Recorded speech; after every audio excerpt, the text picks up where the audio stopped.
Bueno, ¿me pueden decir qué ven en pantalla? Aún nada. No me aparece algo. Por el momento Solo su nada, cámara. solo lo Tiene Ok, que compartir su pantalla, maestro. eso intenté, pero...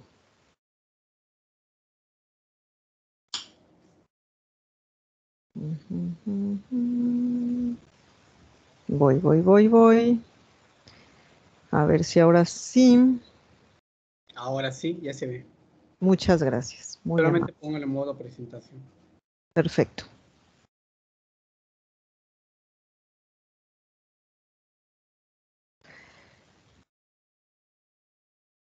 Ok. Entonces, ahora sí, ¿me pueden decir qué ven en la pantalla? En la diapositiva de introducción a la botánica agrícola, por favor.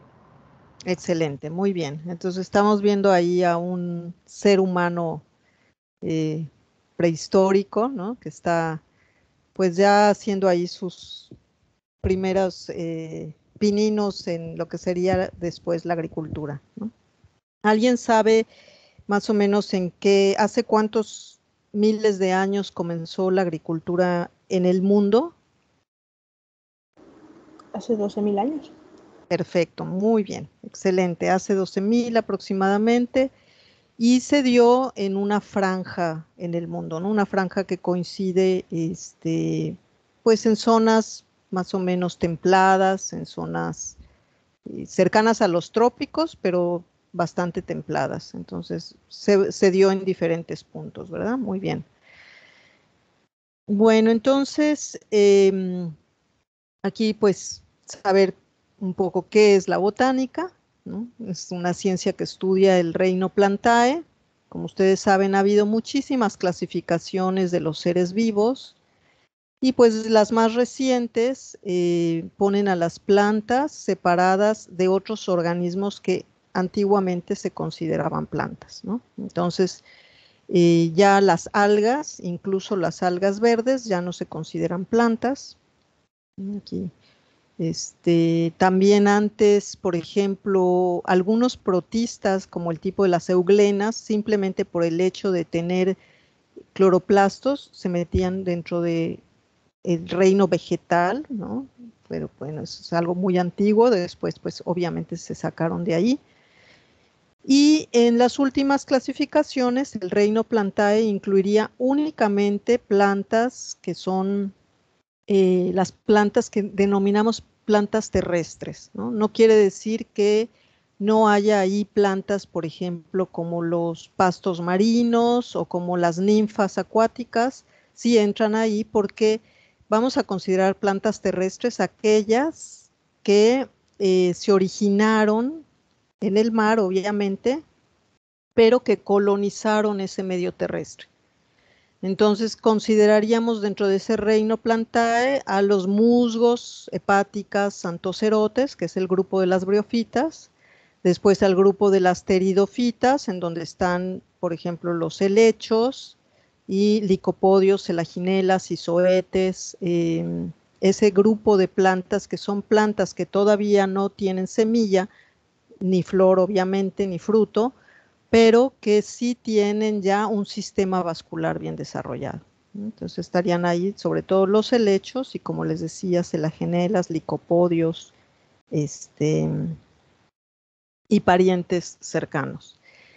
Y tendríamos, por supuesto, a todas las gimnospermas, que son estas plantas que presentan semillas.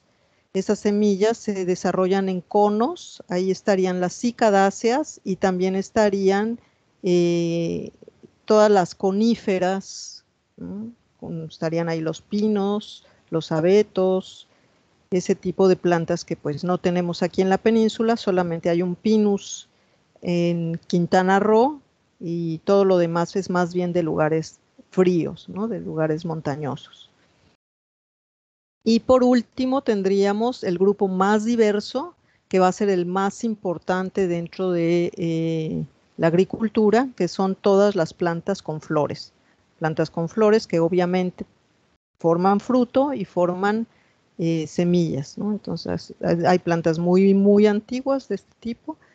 Perdón, este es una gimnosperma todavía, pero tendríamos ahí todas las plantas como pues las que normalmente conocemos, ¿no? Aquí hay una rosa, aquí hay una planta carnívora, esta también es una rosácea, muy pariente cercana de la rosa, y la mayoría de los árboles que nosotros podemos ver aquí en la península son de este grupo, ¿no?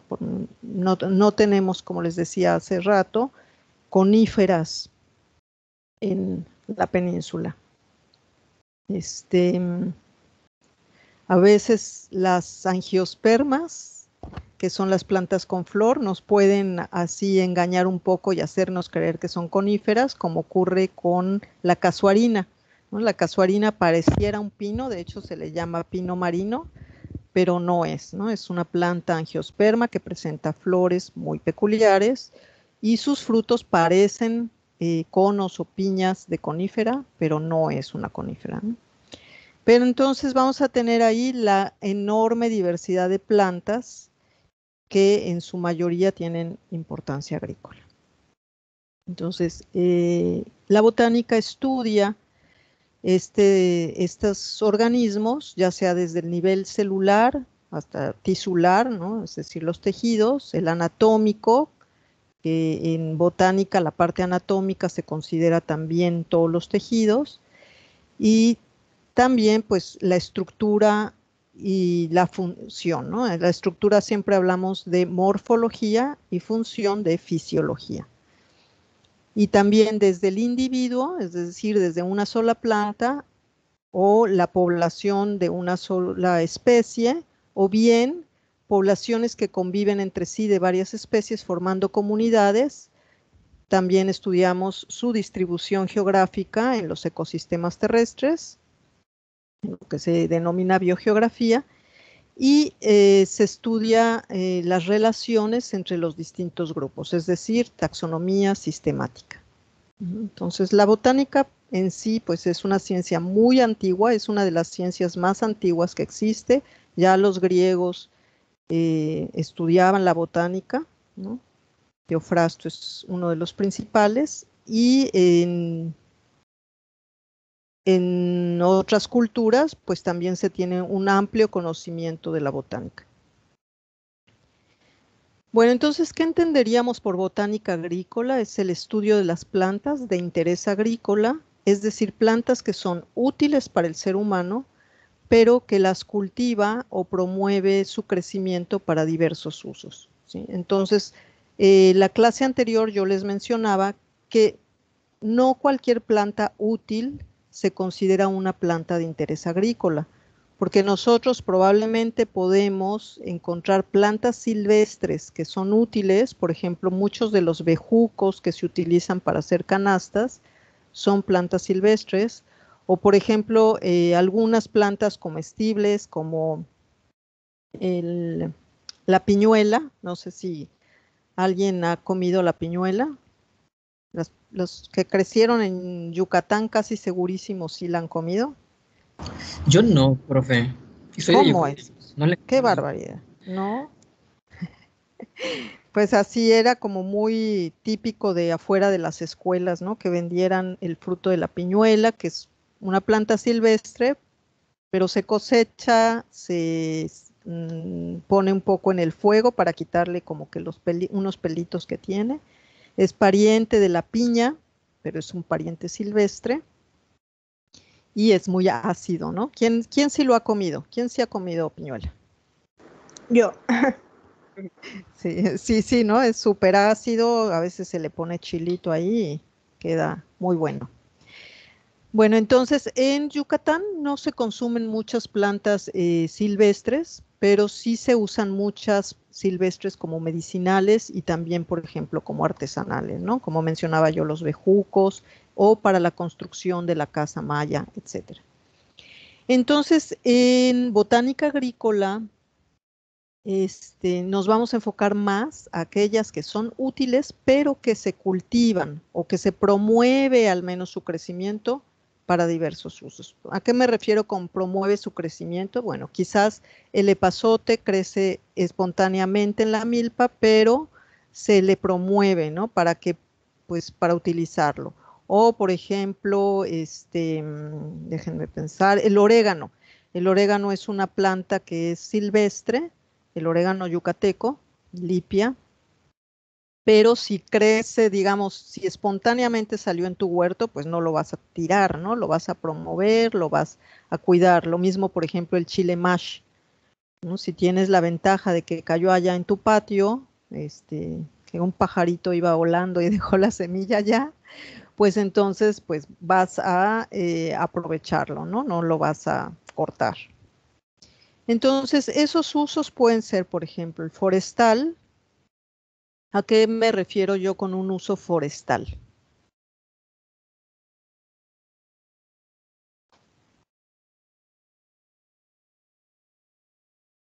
¿Qué es un uso forestal de las plantas?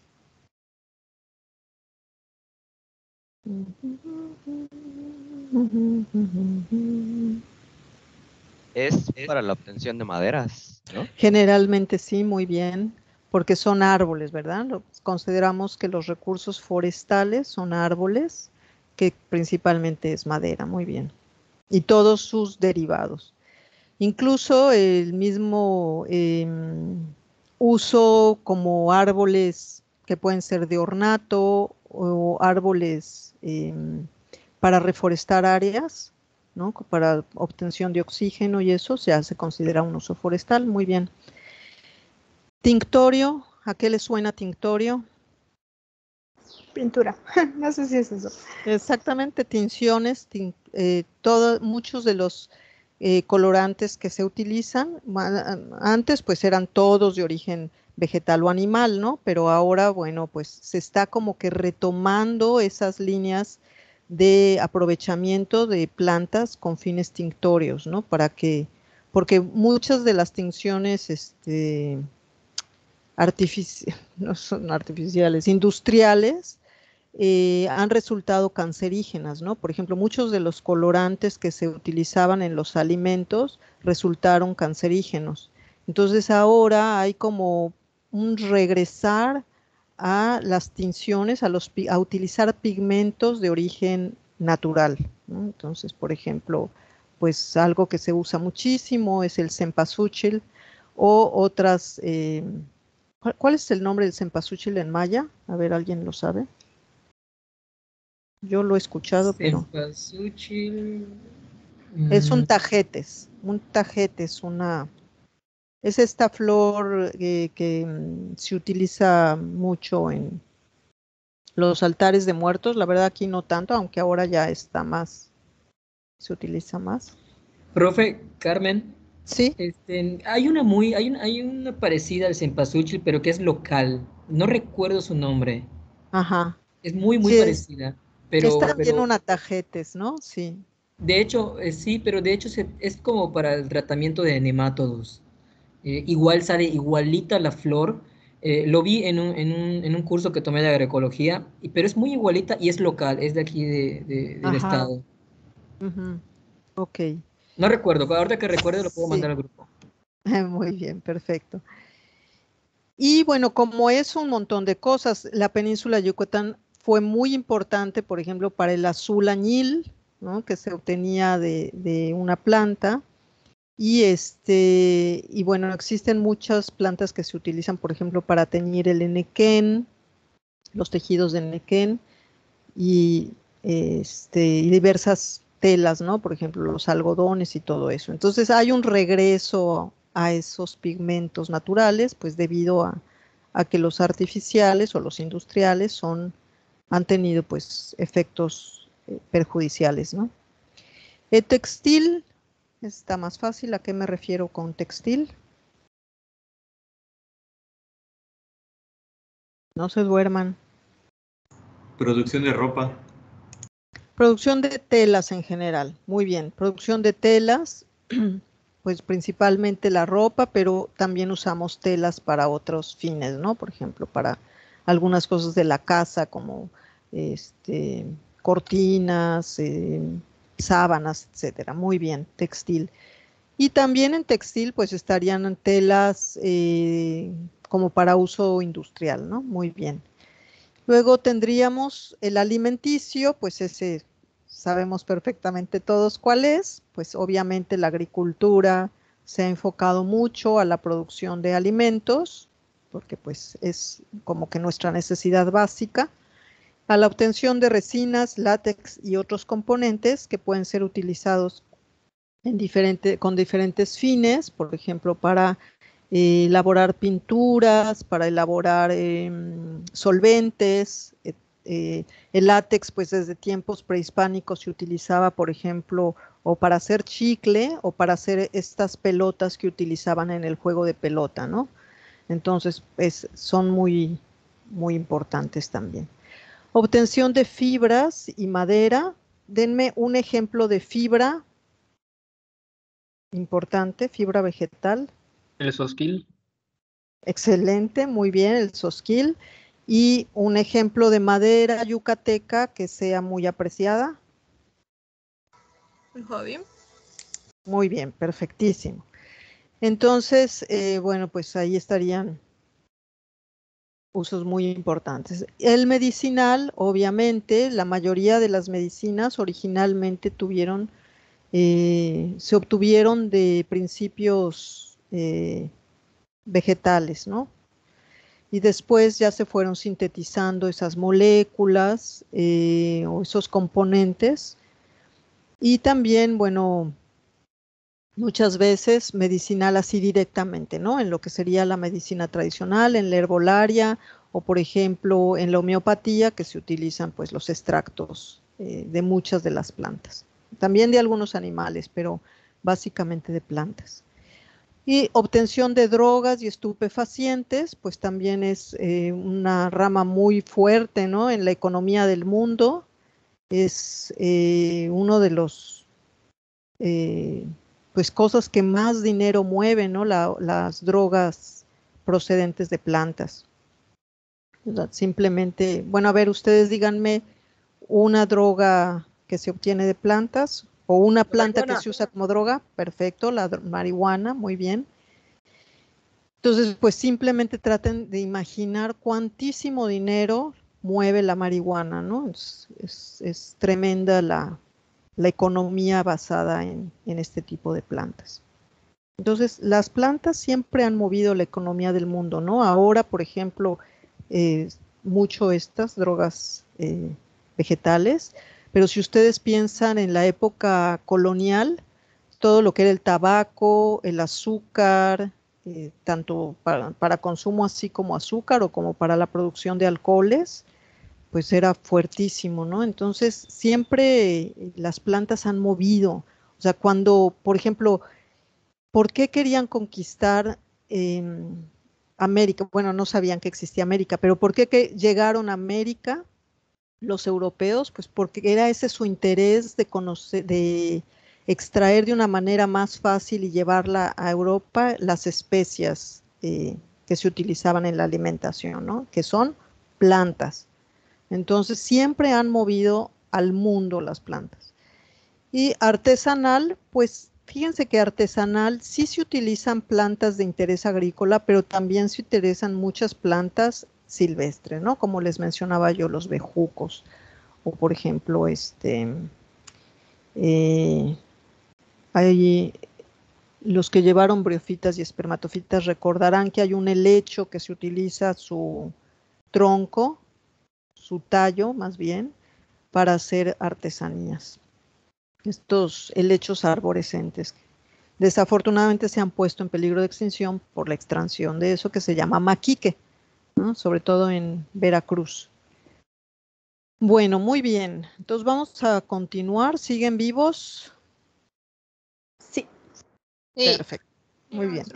Entonces, las plantas de interés agrícola son aquellas que forman parte de los sistemas agrícolas, ya sean sistemas tradicionales o sistemas semi-tradicionales, semi-industrializados o superindustrializados, y ya sea porque se sembraron o plantaron, ¿no? Los que son puristas del lenguaje utilizan las dos palabras de manera diferente, Dicen sembrar cuando es con semilla y plantar cuando es con esqueje, y que se fomentan o crecen ahí de manera espontánea, ¿no? También serían esos. Entonces les puse aquí el clásico ejemplo de la milpa, porque pues la milpa es un ejemplo perfecto de plantas que se siembran, como sería maíz, frijol, calabaza, chile, y que también se toleran algunas plantas silvestres que crecen de manera espontánea, como serían los quelites. Aquí en Yucatán no se acostumbra a comer quelites, pero en otros lugares de Mesoamérica sí se comen mucho estas plantas que crecen en la milpa de forma silvestre y que se les denomina quelites, ¿no? O también, por ejemplo, el huitlacoche, que es un hongo, que no entraría ya dentro de la materia, pero que se aprovecha en muchos lugares, que puede hasta volverse una plaga del maíz, ¿no? Y que por supuesto que crece en Yucatán, pero que pues no hay mucho la costumbre de comerlo. Sí hay quien lo come, pero no hay tanto esa costumbre. Bueno, entonces fíjense, nosotros podríamos pensar que las plantas van a existir en los sistemas agrícolas o en los sistemas manejados por el ser humano, van a ir en un gradiente que va desde las silvestres, ¿no? Por ejemplo, en Yucatán ya les hablaba yo del orégano, que es una planta silvestre, pero que se cosecha directamente del monte y que a veces crece en el patio de manera espontánea y se fomenta, se tolera primero y luego se fomenta. Y o plantas que se van tolerando, como acabo de poner este ejemplo, o por ejemplo el chile mash, ¿no? Si crece en tu patio, pues no solo lo toleras, como que lo proteges, ¿no? Lo mantienes ahí. Y las plantas que han sido completamente domesticadas. Entonces, una planta domesticada es aquella que depende del manejo agrícola, que lleva ya muchos años de ser sembrada, seleccionada, elegida, cultivada con cuidados, y que tendríamos también así plantas en un gradiente muy grande de domesticación, desde las que apenas están siendo domesticadas y hasta las que están completamente domesticadas, ¿no? Entonces, un ejemplo clásico de una planta súper domesticada es el maíz, ¿no? Es una planta que sin el manejo agrícola del ser humano no va a vivir, ¿no? Si se extingue el ser humano, se va a extinguir el maíz. Entonces, es una planta completamente domesticada, tiene cerca de 10.000 años de haber comenzado su domesticación, y cada ciclo agrícola se sigue haciendo esa domesticación. O sea, no es un proceso que se acabó, sino con la selección agrícola de cada año se sigue dando ese proceso evolutivo, ¿sí? La domesticación es un proceso evolutivo. ¿Hasta ahí hay alguna duda o comentario? Todo perfecto, maestra. Muy bien. Ay, no, ese ratón no es de esta computadora. Muy bien. Entonces, fíjense, domesticación, para el que nunca ha oído esta palabra con plantas, suena rarísimo. Yo he oído así gente que pues no tiene nada que ver con la ciencia, que así cuando les dices planta domesticada, como que les da risa, de verdad les da risa, porque nosotros, la mayoría, conocemos la palabra domesticación para animales domésticos, ¿no? Sobre todo, pues, nuestros perritos, nuestros gatitos, que es, pues, lo más domesticado que conocemos. Entonces, cuando decimos que una planta es domesticada, pues, a veces causa risa, ¿no? Si ustedes van hoy en la tarde y con sus abuelitos o sus parientes ya más viejitos, o personas que nunca han estado en contacto con la ciencia y les dicen que las plantas están, no sé, que el maíz es domesticado, pues seguramente les va a causar como ahí un shock o risa, ¿no? Entonces, domesticación viene de la palabra latina domus, que quiere decir casa, y se refiere a lo que está en el ámbito del hogar, ¿no? Bueno, así en términos como muy básicos. Un investigador, Harlan, que estudió mucho este fenómeno evolutivo que es la domesticación, dice que es traer una población silvestre, a la que le llamó fundadora, cerca del lugar donde vive el ser humano y comenzar ahí a trabajar con ella, seleccionando generación tras generación lo que el ser humano desea de esas plantas, y ya sea en el campo de cultivo, en el huerto o en el jardín. O sea, no quiere decir, cuando dice en el ámbito del hogar, no a fuerza tiene que ser el huerto o el patio, sino que también pues nuestros campos de cultivo, nuestras milpas, nuestras parcelas son también un ámbito humano, ¿sí? No es el monte, es un ámbito humano. Entonces la domesticación implica cambios en las poblaciones que les confiere un incremento en la adaptación a ambientes modificados por el ser humano. Por eso es un proceso evolutivo. Imaginen ustedes a el ser humano haciéndole de Dios, ¿no? O haciendo de selección natural. Entonces se le conoce también como selección artificial o selección mediada por el ser humano, ¿no? Aunque implica otras cosas más, además de la selección. Entonces, fíjense, lo que nosotros domesticamos, lo que nosotros traemos del monte y lo comenzamos a sembrar cerca de nosotros y a irlo seleccionando, después ya no va a estar adaptado al monte. Entonces, pero va a estar más adaptado a las condiciones que nosotros le vamos a dar en ese sistema agrícola. Entonces va perdiendo su capacidad de adaptación a ambientes silvestres, pero va ganando adaptación a los ambientes modificados por el ser humano. ¿Dudas? Profe. Sí, claro. Entonces creo que podría también los solares o los traspatios podrían ser como una especie de reserva de semillas que tendríamos, ¿no? Para poder repoblar pues las selvas que están deforestadas o que se pierde esta diversidad en ¿cómo se llama? Pues en esos lugares, ¿no?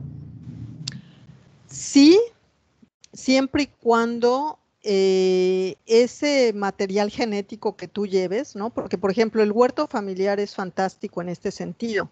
O sea, el huerto familiar tiene un gradiente de manejo, desde plantas que son completamente domesticadas hasta plantas, por lo menos el huerto tradicional, hasta plantas silvestres, ¿no? No sé, probablemente si ustedes conocen un huerto antiguo, todavía tiene este gradiente. Cerca de la casa va a estar lo más cultivado, generalmente al frente está lo ornamental, luego va a estar pues lo condimenticio, lo medicinal, bla, bla, bla, los frutales, y luego en el fondo del patio, generalmente donde también se utiliza como baño, ¿verdad?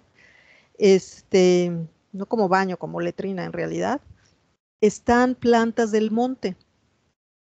Se conservaba eso como una pequeña reserva, que es lo que dice el compañero. Entonces, esos sí se podrían volver un reservorio para luego reforestar las selvas. Eso sí.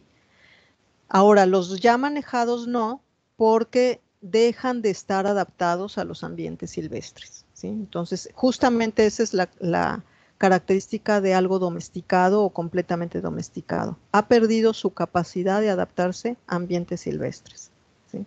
Los casos más extremos son los que pierden sus semillas, ¿no? Por ejemplo, el plátano.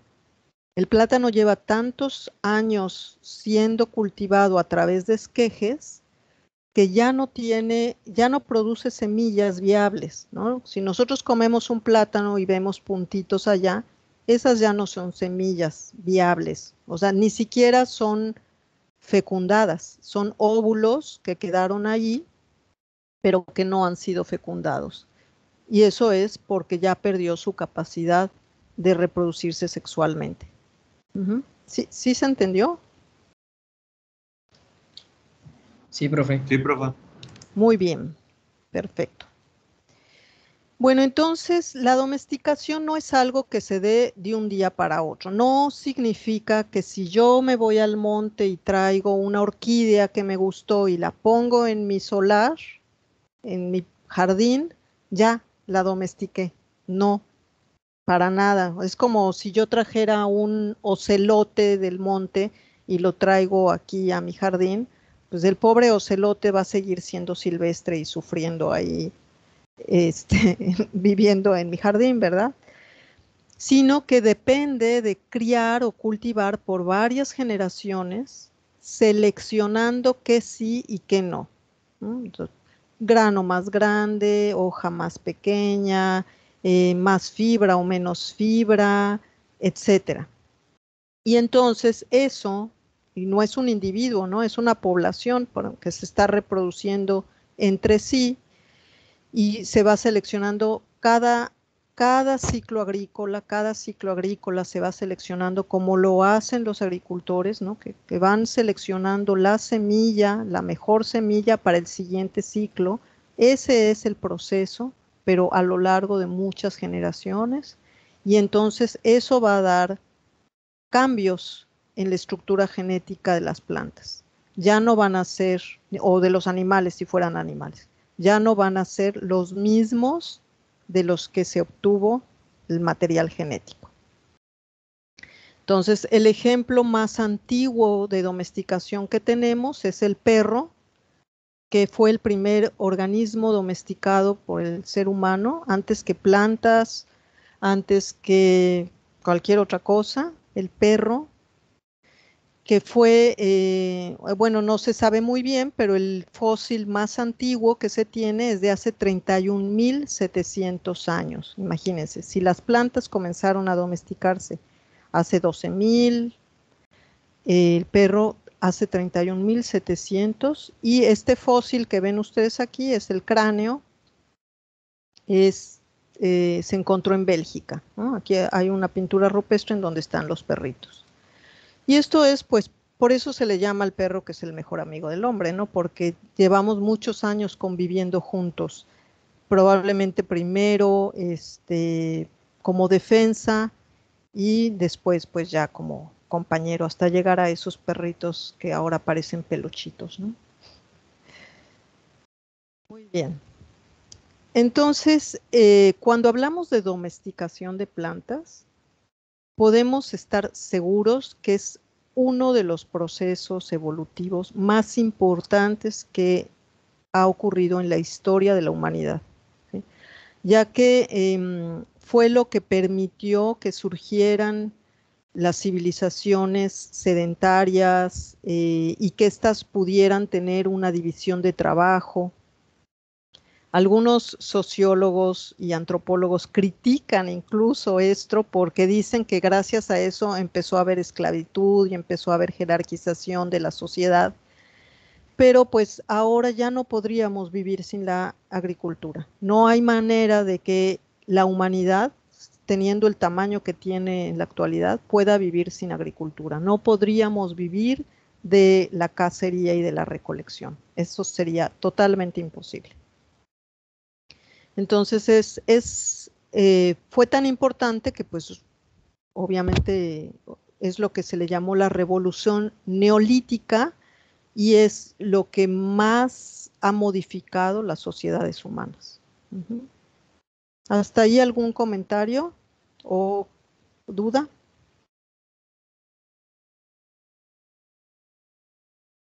Bueno, entonces, sí. Todo bien, profe.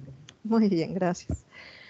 Entonces tenemos que, les decía yo que la domesticación es un proceso evolutivo en las plantas, pero es un proceso evolutivo en el cual interviene el ser humano. Entonces tenemos una población silvestre, luego esa se lleva al ámbito humano y se comienza a hacer una selección artificial recurrente cada ciclo agrícola y tenemos ahí plantas domesticadas, ¿no? Primero se pensaba que era algo así, pues muy simple, pero pues obviamente esto es muy complicado, muy complejo, ¿no? Ahora se sabe que, perdón, que es un proceso de codependencia, ¿no? Humanos, plantas, nosotros podemos llegar a extinguir a las plantas en ese proceso, claro que sí, porque llega un punto que podemos hacerlas tan inadaptadas que pueden extinguirse, o pero pues las plantas que seguimos cultivando, ¿no? ¿A qué me refiero por ejemplo, tan inadaptadas? No sé si se enteraron, por ejemplo, de este caso del agave tequilero, el agave azul, que llegó a un punto que ya no tenía diversidad genética porque ha sido cultivado a través de esquejes, no de semilla. Entonces, si esos agaves no se les permite que haya flujo génico de otras poblaciones silvestres, pues se iban a extinguir, porque imagínense, si era una población uniforme, llega una enfermedad y puede acabar con todo un cultivo, con todos los cultivos, ¿no? Entonces, es importante siempre, en un buen agricultor, siempre cuida que siga habiendo flujo génico silvestre. Bueno, entonces al proceso que se da de selección, le llamamos selección artificial. A veces artificial nos suena así mucho como inteligencia artificial o algo así, pero no, se refiere justamente a que es realizada por el ser humano. Algunos autores así le llaman, selección mediada por el hombre. Hombre suena así como muy machín, entonces le vamos a decir selección mediada por el ser humano. Y es una selección direccional ejercida por el ser humano, como les digo, que se enfoca en obtener las características deseadas para cumplir una necesidad humana. Por ejemplo, frutos más dulces y carnosos. O hojas con más cantidad de fibra, pensando, por ejemplo, en el henequén. O raíces almidonosas grandes, pensando, por ejemplo, en la yuca o en el camote. Hojas más suaves, si pensamos en la espinaca o en la lechuga. Flores más coloridas, si las queremos para ornato. Semillas que no se dispersen, ¿no? Por ejemplo, si nosotros fuéramos a cosechar frijoles y las vainas de los frijoles ya se abrieron, pues vamos a perder esta semilla. Nosotros necesitamos vainas que no se abran, ¿no? Vainas que estén cerradas para poder nosotros ir a cosecharlas y obtener la semilla, ¿no? Entonces, por ejemplo, una de las cosas que más tempranamente se seleccionó en las plantas de las que comemos las semillas, por ejemplo, leguminosas y cereales, pues justamente es que no se hubieran dispersado estas semillas, ¿no? Que hubiera habido ahí alguna mutación en la cual se impidiera esa dispersión. ¿Dudas? ¿Comentarios? ¿Añadidos? ¿No? Ninguna, profe. Perfecto. Muy bien, pero no hagan otras tareas. Bueno, entonces tenemos ahí diferentes formas en las que se realiza esta selección, ¿no? Puede ser una misma especie que se selecciona para varias finalidades de uso, ¿no? Por ejemplo, algunos agaves, este es un agave hórrida, que está bien bonito, no sé por qué le dicen hórrida, bueno, porque sus espinas están así muy feroces, que puede utilizarse tanto para la obtención de fibra de las hojas, como el tronco puede utilizarse para la obtención de bebidas embriagantes, ¿no? Ahí les puse unos borrachitos que están con Pulque, ¿no? Exactamente, con pulque. Están, que sería una bebida fermentada del jugo dulce del agave, ¿no? De ciertos agaves. Es fermentada, pero no destilada como el mezcal, ¿no? Otra manera es que sean distintas partes de la planta para un mismo uso. Esto es bien interesante. Vean, por ejemplo, cómo esta planta, que es una misma especie, Brassica oleracea, esta es una planta de lugares templados, no es una planta mexicana, pero no importa porque nos sirve para ejemplificar esto. Vean, todas estas plantas que vemos, que muchas las comemos, por ejemplo, está aquí el repollo, está el colinabo, que se usaba mucho antes para el puchero, por ejemplo, está el... Remolacha, ¿no? Exacto, la remolacha, gracias, las colecitas de Bruselas, el brócoli, la coliflor, etcétera, varias de ellas. Pertenecen a la misma especie, Brassica oleracea, pero diferentes partes de la planta fueron seleccionadas para un uso. En este caso todas son comestibles, pero vean cómo en algunos casos se seleccionó la hoja, en otros la flor, en otros el cormo, este tallo carnosito, en otros la raíz. Entonces es bien interesante cómo una misma especie pudo haber sido seleccionada en diferentes lugares para diferentes O sea, esas son mutaciones entonces, ¿no? Son mutaciones, pero que se aprovechan en la selección. O sea, las observa el agricultor no las provoca, sino que naturalmente se dan, no sé, como hagan de cuenta como que de repente salió una anomalía. Creo que todos lo han visto, ¿no? De repente plantas que son de una semilla traen dos, así cosas que se dan de repente medias raritas. Entonces las aprovecha el agricultor y las sigue seleccionando en esa línea. A partir de una mutación, las mutaciones se dan de manera natural, ¿no? En los seres vivos. Obviamente cuando hay a veces cosas que promueven más la mutación, ¿no? Pero la mutación es benéfica, es fuente de diversidad genética, ¿no? Entonces el ser humano, el agricultor, aprovecha eso para ir seleccionando. Por ejemplo, ahora lo vemos mucho en floricultura. De repente aparece un color o un repollado en los pétalos y entonces pues pueden ser poliploidías que presenta la planta y pues se sigue seleccionando esa línea. Bueno, tenemos también otra manera de seleccionar que es tener muchas variantes de una especie por ejemplo, en este caso es un género, el género Phaseolus, y aquí les puse un mercado en donde tenemos mucha diversidad de frijoles. Por el color, por el sabor, por el tamaño, por la forma, y puede ser que sea para diferentes gustos. A mí me gusta el frijol negro, a él le gusta el frijol bayo, allá les gusta el frijol canario, ¿no? Por ejemplo, creo que ya, no sé si a ustedes se los he comentado, bueno, a los que han tomado clase conmigo no se los he comentado porque no tendría por qué.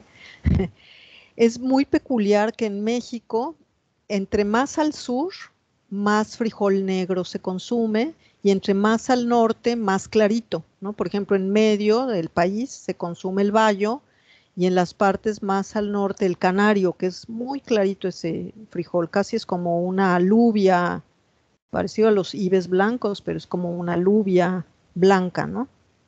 Muy peculiar, como es un gusto que probablemente responda a resistencias de la planta, ¿no?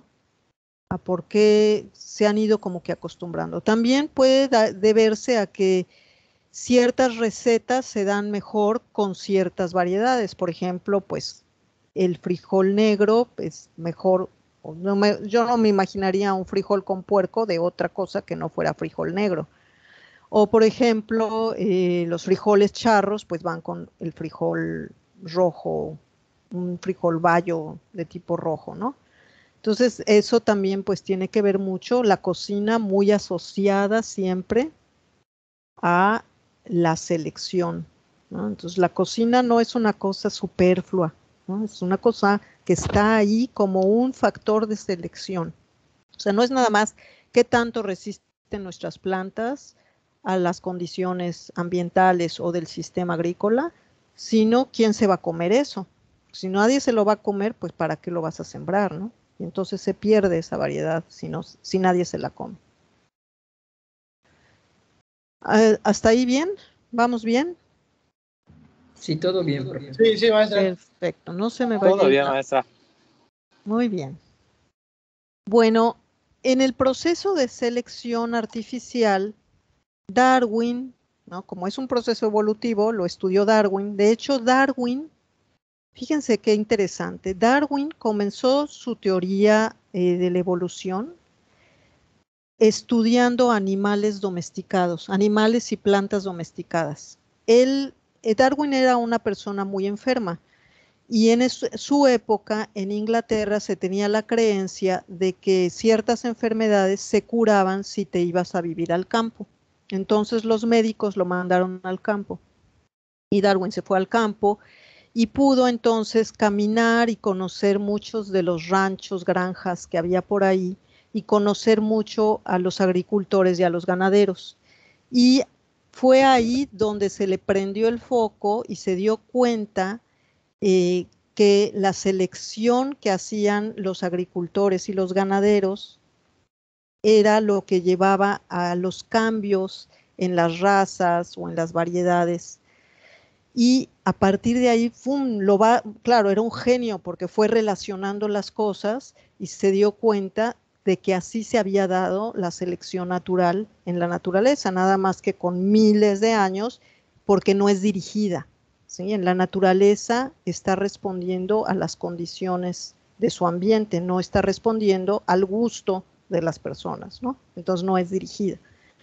Entonces, fíjense, en el proceso de selección artificial, Darwin reconoció dos componentes. La selección metódica, o sea, la que sí se quiere, e intencional. Por ejemplo, vean, aquí está este señor sacando la semilla de sus calabazas y es muy probable que estas calabazas hayan sido seleccionadas para dar mucha semilla, ¿no? Porque son calabazas que se aprovecha mucho la semilla.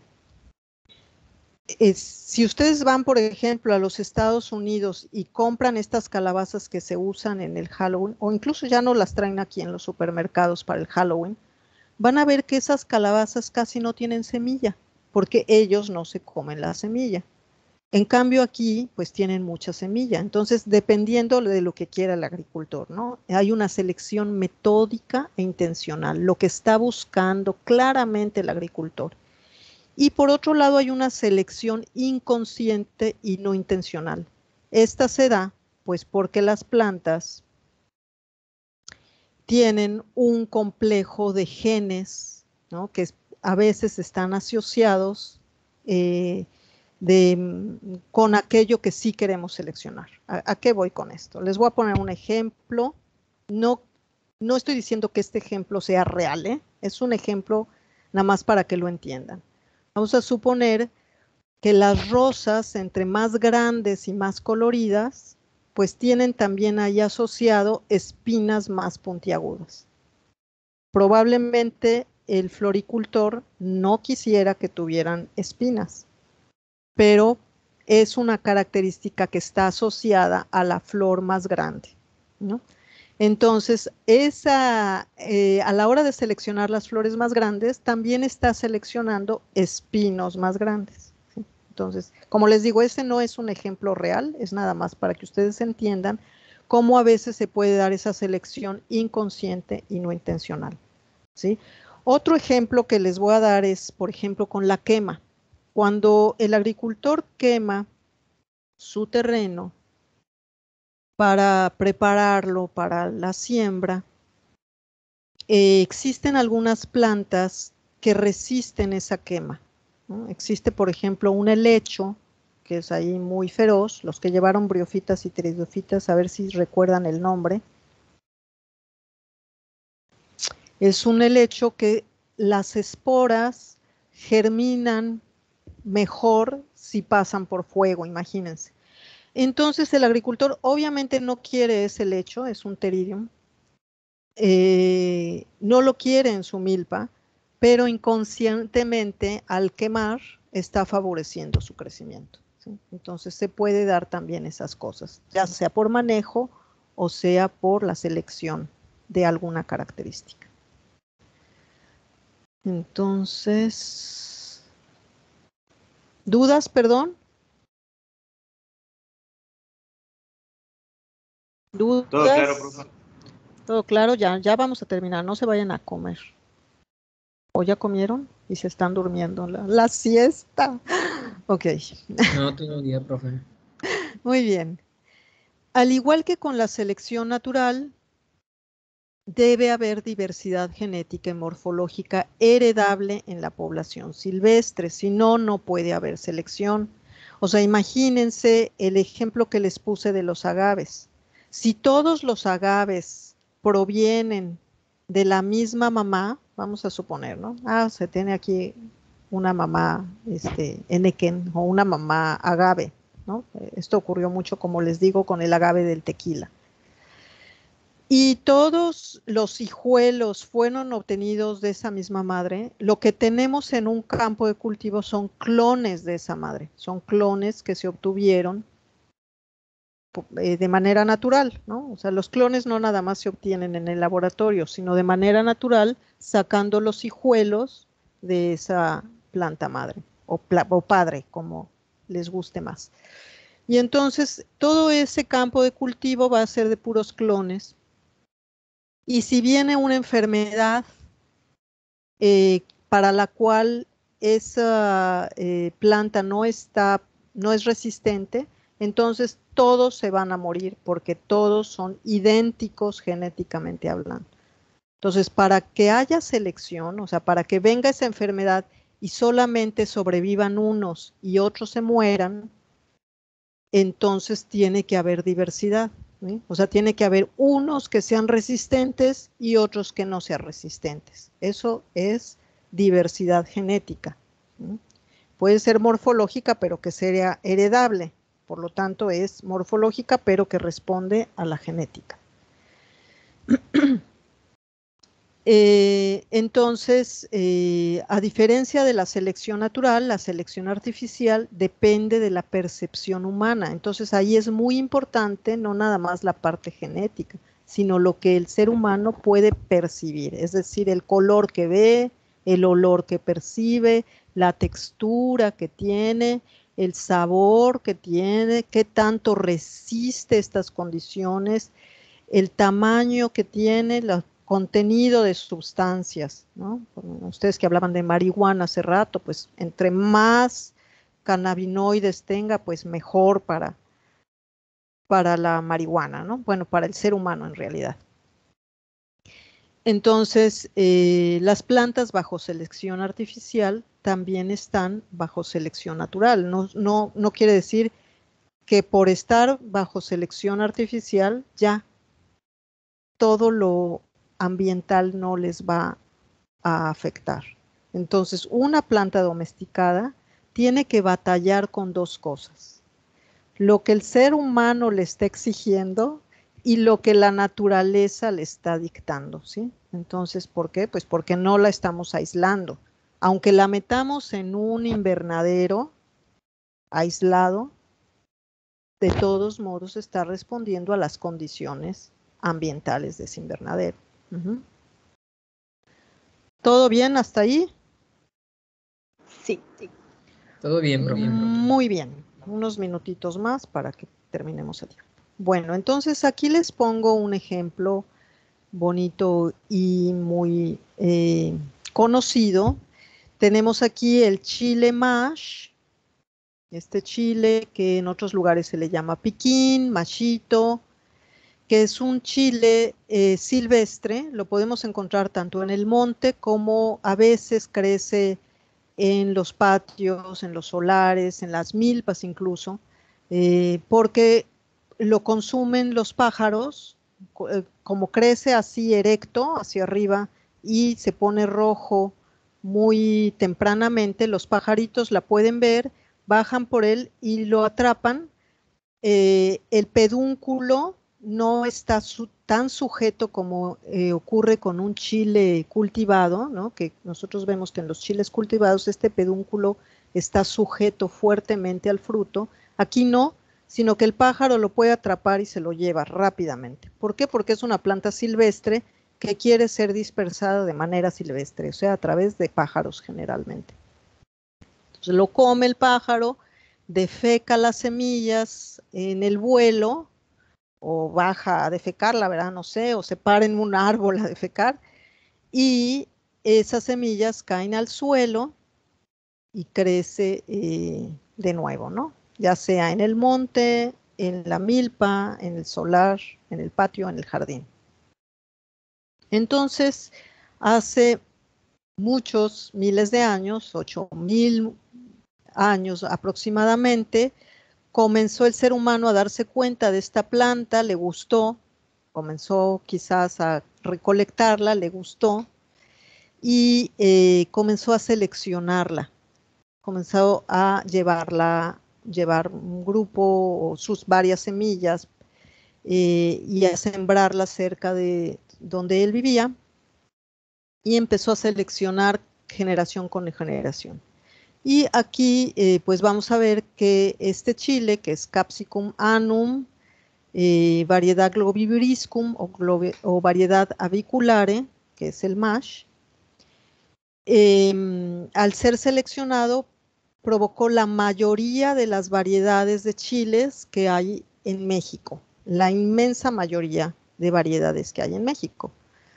Aquí les pongo algunas variedades que yo encontré en Choquén, que es una comunidad del oriente cercana a Valladolid, pero vamos a tener ahí la muy grande diversidad de chiles que tenemos en México. No todos provienen de este, pero la mayoría proviene de este chilito.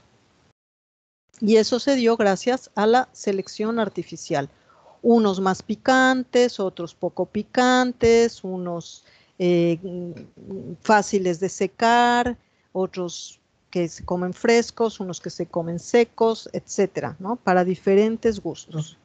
Sí, Profe, dígame. el primero es el Xcatic, ¿no? Se parece Así mucho. es el Xcatic. ¿Quieres decir este? Sí, el que dice Fíjate La que Habana. La Habana, no, fíjate que sí se parece, pero es pequeño, no es largo, tan grande como el Xcatic. Es un chile más pequeño que yo encontré ahí, solamente lo encontraba en el oriente. No lo he encontrado en otro lugar. Este chagua es el que se usa para el relleno negro, ¿sí? Y también este sucurre, no lo he visto en otros lados. Pical paloma es el que más se parecería al Xcatic, pero es un poco diferente, es más pequeño también y más carnoso. Y cum es fíjense, no es el habanero, es uno que le llaman cum porque parece una calabacita, es así redondo y poco picante. Entonces son chiles, la verdad que no son tan comunes, pero que son seleccionados por comunidades mayas. Bueno, miren, se nos está acabando el tiempo. Entonces voy a ya parar la presentación. ¿Alguna duda hasta ahí? De mi parte, ninguna, profe, todo claro. Muy bien.